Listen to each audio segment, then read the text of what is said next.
First, we go up to the press box, and the guys who called the game along with Chris Fowler earlier, Dan Orlovsky and Lou Riddick. And guys, I was saying that it wasn't their best game, obviously. I mean, with 4 turnovers in a game. I mean, how do you even win the game, period? But with that being said, Lou, how would you describe what Seattle did considering how often they gave it up? Look, I think they were resourceful, right? They made the plays when they needed to make them. Despite the fact that they gave it up 4 times, they had multiple stops on 4th down on their own from the defensive side of the football, which in essence is like getting a turnover, right? Just a turnover on downs. Jaxon Smith-Njigba continues to be maybe one of the best stories in the league this year. His transformation into a #1 wide receiver. He makes enough plays to help them score enough points to win the football game. It's not a pretty win, but it's a win. Now they can get to bye, get some rest, go to work, and come back for the stretch run.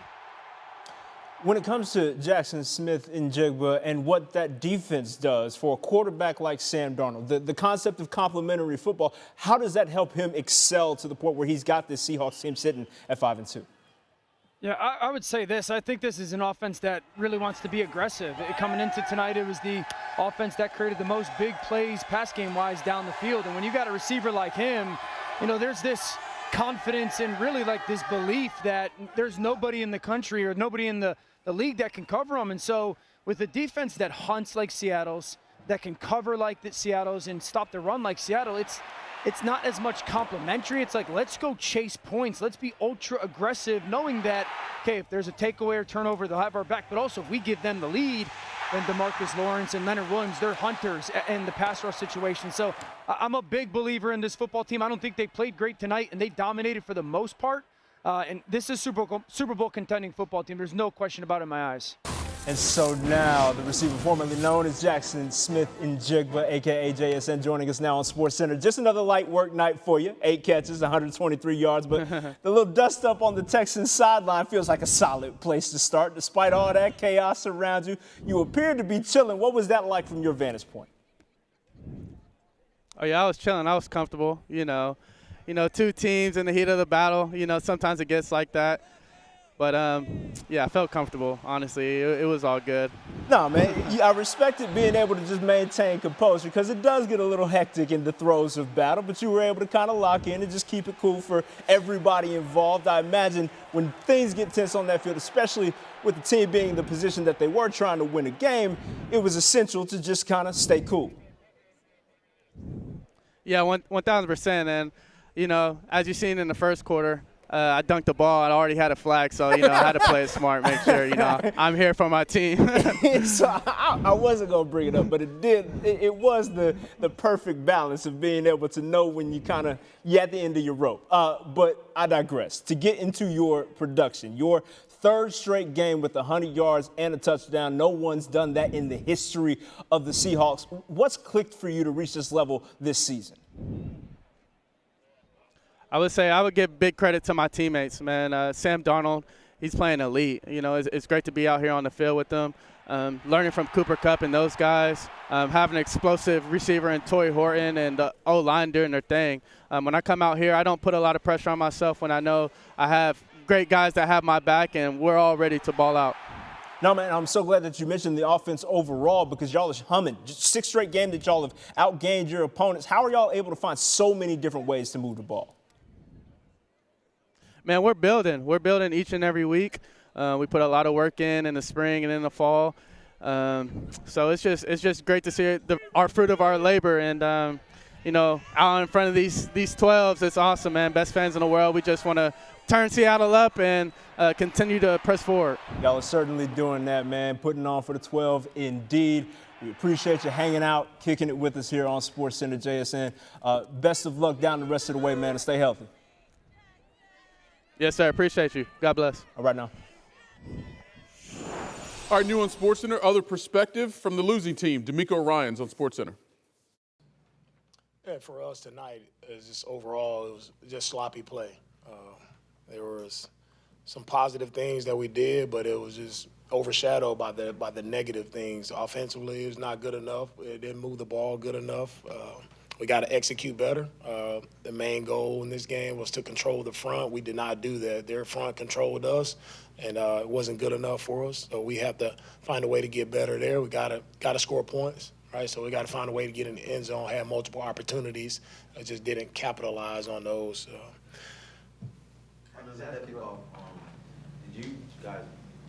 What was the plan going into there? Because obviously they ran it out and were able to kind of bring a 2-minute warning. Yeah, the plan at the end of the game was kicking the ball out of bounds so we could utilize the 2-minute and had a timeout. And we did not execute that again, just goes to the entire game. So, frustrating that we're not executing the things that we're coached to do. You mentioned Frustration from the Texans, a little different perspective from the Seahawks. Here's Mike McDonald on SportsCenter.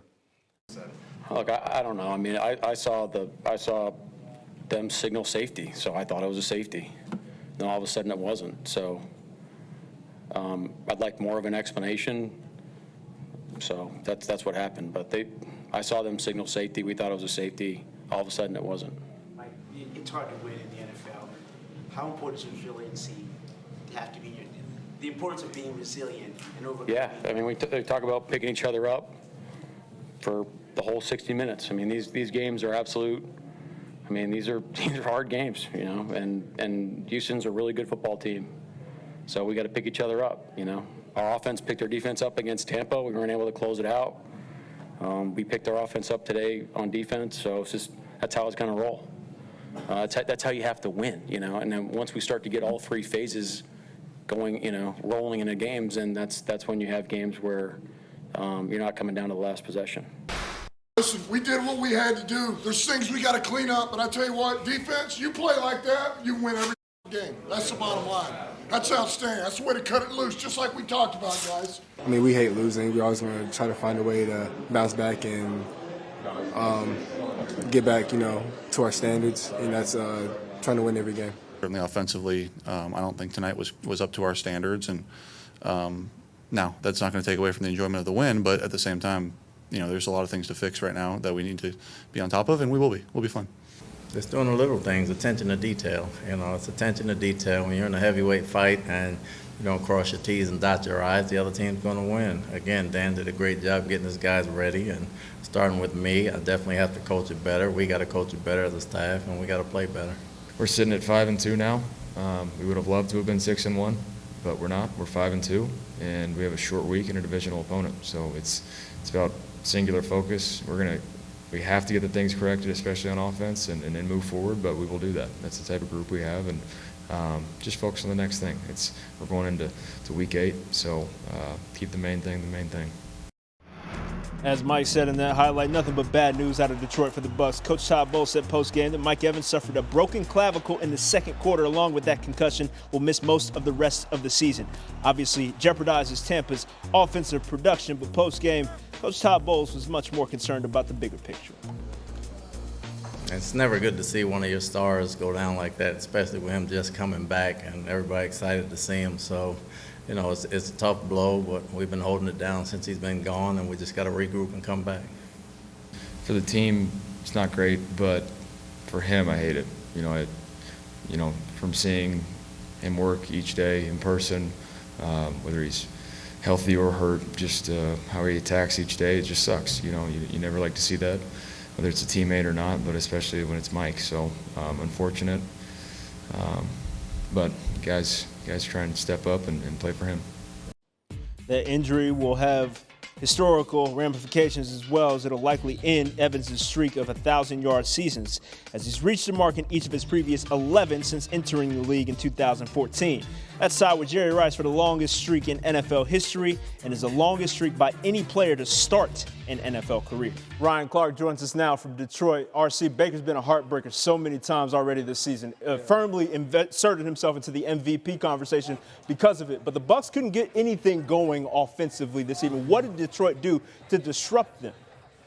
Yeah, I think the first thing, Kelvin Shepard, the defensive coordinator of the Detroit Lions, had an excellent game plan defensively. And then you start with Aiden Hutchinson, his ability to continue to put pressure on Baker throughout the 4 quarters of this game. And I can't say enough about this secondary of the Detroit Lions. You're playing with 4 non-starters on the back end. We see Amik Robertson and also Arthur Millette make amazing plays down the stretch of that second quarter to turn the football over. And then as Baker Mayfield continued to try to get things going after the Tez Johnson touchdown in the third quarter, they made play after play after play. It was constant pressure. It was great tackling in the open field, and the communication and aggression of this secondary that was put together after losing many of its starters tonight was absolutely phenomenal. Yeah, Baker and Tampa will look to bounce back as they head to New Orleans next week, but I do want to pivot over to the Lions offense. They ran the ball incredibly well, got plenty of explosives from